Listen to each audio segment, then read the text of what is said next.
Hello and welcome, and in today's video I'm going to be showing you the top 10 most creative Ark Tames. So let's just get straight into it, shall we? In at number 10 we have got the Crystal Wyvern, and I really do like this creature, and I find, especially when it comes to its elemental abilities, it is on that creative side. While the normal wyverns are still very good in my opinion, and I still very much like them as creatures, I really enjoy what the wyverns bring to the scene. These creatures are fast and agile, and especially when coming to the Crystal Wyverns, their elemental abilities are not something to be reckoned with. They really do have a lot going for them in that aspect. They're just so much cooler in a way than, oh, this creature simply just breathes fire or ice or poison, which is still cool, but having the ability to suck the life out of enemies and, you know, maybe shooting water, you might say, isn't the coolest thing.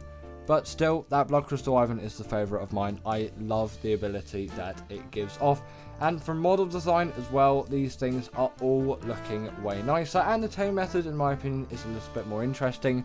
While yes, it's fun and enjoyable to go down into the depths of the Wyvern trenches and find whatever you can salvage from there, you're really not going to get the same enjoyment. At least I don't get the same enjoyment from doing the passive tame with this creature, as I find that to be much more enjoyable from my perspective. In at number 9 we have got the Mantis, and come on, this creature does deserve to be here.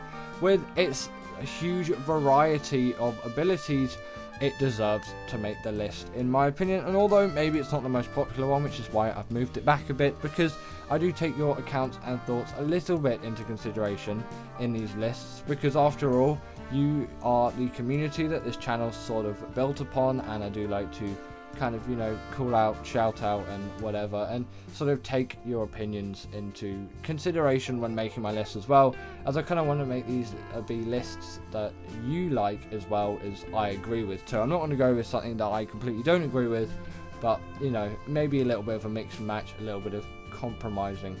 But the Mantis for me is definitely one of mine from my mind. I love going around and just shredding through many Ovis on Ragnarok and getting tons of muscle on this thing. They're great for metal gathering as well. You can get picks on this thing. The only thing you really do have to be careful about in some sense is durability does drain it much faster on a Mantis than really just you using it by hand, but it's so much more fun and so much more enjoyable. You might as well give it a go, and they're not the hardest tames in the world. They can take a little bit of elbow grease, but it shouldn't be too bad. Coming up next, we have got the Raasclark, and I really just find as a concept, this creature is quite an enjoyable one, from just its very creative model design, really adding a lot to it, literally having a gun on the top of its saddle. Also, I find the way that it moves is pretty creative and enjoyable as well. I like this creature in a lot of ways more than something like the Thyla or the Sabertooth, because it just seems to bring a lot more to the table. Again, that mobility on this creature is purely insane, and I can't get round the pure insanity of just how much I love a creature like this. It really does go hand in hand with my playing style, and the gun on the top is just a nice neat extra that I just really enjoy. In at number 7 we have got the Raasclark. Come on, these are sort of the kings of the island as a map, and they're sort of unbeaten in that aspect. These creatures really do a lot in terms of traveling, at least for me, and especially considering you can pick up things like vaults and just get immense amounts of resources across the map with absolute ease. And obviously you can carry Rexes and Parasauritheriums around the map like there is no tomorrow. It's obvious why these things are going to be useful, and although while their weight isn't the best off of the bat, but considering again you can pick up those safes, you're going to have no issue, as that does not add weight to the creature. At least as far as I'm concerned, it doesn't. That's kind of a cheat really, so you don't really need an insanely high weight stat, but you do need a vault, which can take a little bit, but trust me, it's not too bad. And at the stage you're going to be taming one of these things, I think that's sort of just going to be the norm. Like, come on, a creature like this is going to be unlocked in the very late game, at least in terms of the saddle level, and taming one is probably going to be even after that. The tame method isn't too dissimilar to the Reaper, which isn't actually on the rest of this list, but I'll give it a brief honourable mention here, as I do think the Reaper is a very nice one on Aberration, and it does add a lot to the map. but not maybe the most creative, because it essentially is sort of a copy of the Xenomorph from Aliens, which is why I had a little bit of deterrence in putting it on the list. But the Raasclark definitely does need to be here. It's essentially a completely new creation from Wildcard, and I really do like what they've done with the creature. It's cool, it looks amazing, and functionally it truly is a fantastic one, which you should not underestimate. Continuing on, we have got the gas bags. This is sort of a creature like no other, at least in my opinion. These things are peak when it comes to Ark, at least in my opinion. They're so cute in terms of their model design, and they really hit hard when it comes to travel. They can do quite a decent amount, which maybe you wouldn't expect from a creature like this.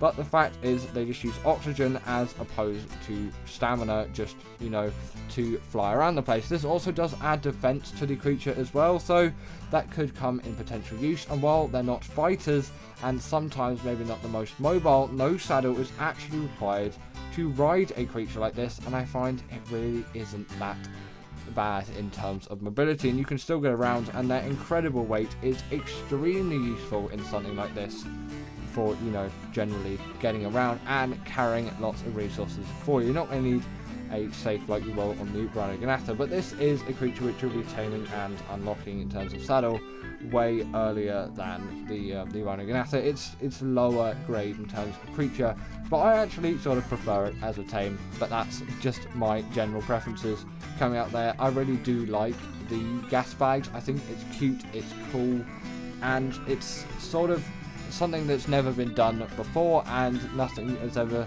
been done like it afterwards, and it still stands to this day as a very creative Ark creature. Coming in at number 5, we have got the Astrodelphis, and this really is one of those creatures where there's sort of nothing that really compares to it apart from the Troponatus. Again, that sort of gets another honourable mention here, as they do kind of tie hand in hand as creatures, but essentially they are really just fast beasts. And the Astrodelphis does just literally mean space whale, but no, sorry, space dolphin. Astrocetus is space whale. This is the dolphin and not the whale. But I really like the design that has gone on with this creature. And the Troponatus isn't as creative as it was actually just a creature that came out in Ark, but the abilities that it has around it are inherently creative. But this creature still takes a list for me, as it is a completely new idea from Wildcard.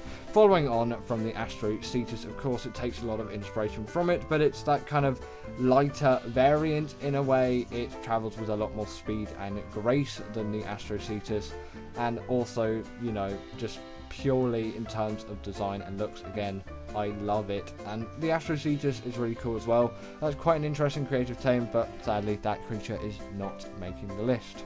Continuing on, we have got the Shadowmane, and come on, a creature like this really does deserve to be on the list, at least in my opinion. It's a creature which is just so jam-packed full of abilities, it deserves to be here in my opinion.